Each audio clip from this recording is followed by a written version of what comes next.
Welcome back to the channel. In the last video, I finished up all the drywall tape joints and let them dry. So today, I'm going to show you a trick on how to make sure all your tape joints are flat. And if you stick around to the end of the video, I'll give you a sneak peek at the skip trowel finish that I'm applying to the ceiling in the next video. Today, I'm going around and checking to make sure all the tape joints are flat after everything completely dried. I've just added a little mud here on the butt joint. Now I place my knife over the center to see if there's any variation in the height. It'll click side to side if there's a hump. So I'm basically just going around and pointing up the edges of some of the tape joints, which means I'm just applying a little joint compound on the very edge of the joint mud work. This butt joint needed a little more mud, so I went ahead and applied it there. I like to carry around my 6-inch taping knife to scrape away any ridges or high spots on the joints. Now I'm just going to smooth this out. Had a couple little chunks that I scraped. Now I'm just kind of smoothing it out. Little tricky working around all these brackets and stuff. It's kind of tight. I do all these steps whether I'm doing a smooth slick finish or a skip trowel finish. It really doesn't matter. The one thing that I won't be doing on this ceiling is sanding any of the drywall finishing that I've done. That's why I'm trying to go super tight, because the skip trowel texture really hides well. So it's forgiving and a perfect texture for DIYers to apply. All right, so next I'm just going to kind of touch up any of the screws in the ceiling just by going over them.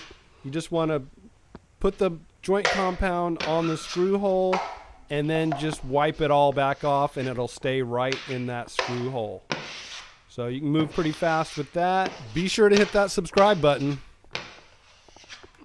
And here's a great trick for those long tapered factory tape joints for figuring out how much or if any joint compound is needed after you've already finished mudding the joints. If you look, whether it's sunlight or a light, you can see daylight on that seam right in the center. That tells me it needs a little more mud right in the center. It's flat back there. Pretty flat still, maybe just a little bit of mud. So what I'm going to do is I'm going to just apply some mud right in the center, then use the concave, which is the side with the sticker. I'll leave a link in the YouTube card above so you can see the video where I show you the trick with the concave taping knife. So I'm just going to add the joint compound right in the center of the joint, because the daylight showing through tells me exactly where I need the mud.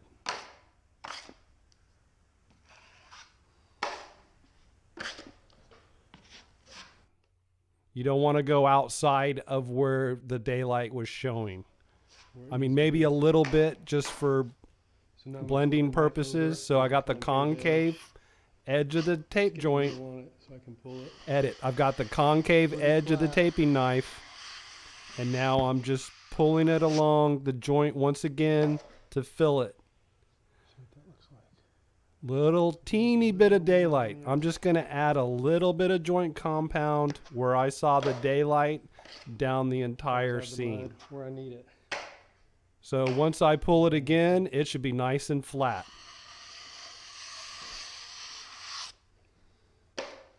Gonna need another pull.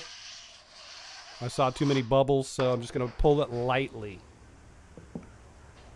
Pretty flat. Pretty flat.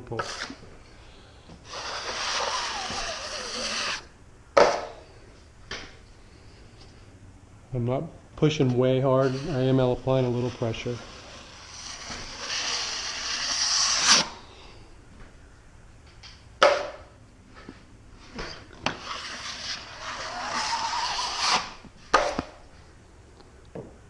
There we go. All right, one more time. Gonna do it a little different this time. See some daylight. Same tape joint, just a little further down in the room. You can also feel with your hand It's a slight little indent on this joint. So again, this time I'm going to place the mud right on my taping knife where I need it and just pull it down the tape joint. Needs a little bit of mud, just like the further up the joint, right there on that edge. Sometimes the framing and also the drywall manufacturer could just have a defect. No problem, we'll just fill it with joint compound. Happens all the time. It's to be expected. Now it's good and flat. Do you see how flat that was? No daylight coming through whatsoever. Perfectly flat. Perfectly flat. And there it is. Use that trick wisely and you'll have nice flat tape joint. All right, so here is the completed drywall finishing. Once it's completely dry, I will be doing the skip trowel texture. Got everything fine-tuned. Like I said, I'm not even going to sand this at all. I'm going to go ahead and do the skip trowel texture right over all this. I will create no dust whatsoever, which is a beautiful thing. There's that tricky cut. I'm telling you, this was a pain in the butt with all the stuff all over the ceiling. It is what it is. I'm happy to be ready to do the skip trowel texture and then prime and paint and be done with this project. Let me know in the comments if you're a DIYer, contractor, painter, just kind of curious. All right, so I'm using a 14-inch taping knife and a hawk to do the skip trowel texture. I've already mixed up the skip trowel mud, so now I'm just going to apply it to the ceiling. Just want to start off getting a feel for what the mix is doing. Just get a little bit on the knife and pull.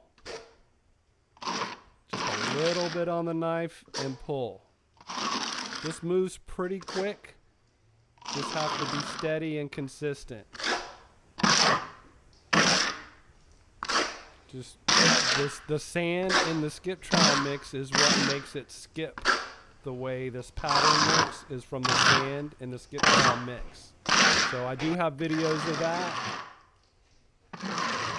I'll leave that video and others like it down in the description. All right, so I'm just going over it, knocking down any crazy bumps or humps or scratches from the sand. And there's the ceiling. Be sure to stay tuned for that entire video coming out next week. And if you're looking to step up your drywall, texturing, or painting game, be sure to hit that subscribe button and the bell notification to get alerted whenever I post a new video. Look me up on Facebook, Instagram, or Twitter, and be sure to share this out to your favorite social media. Thanks so much for watching.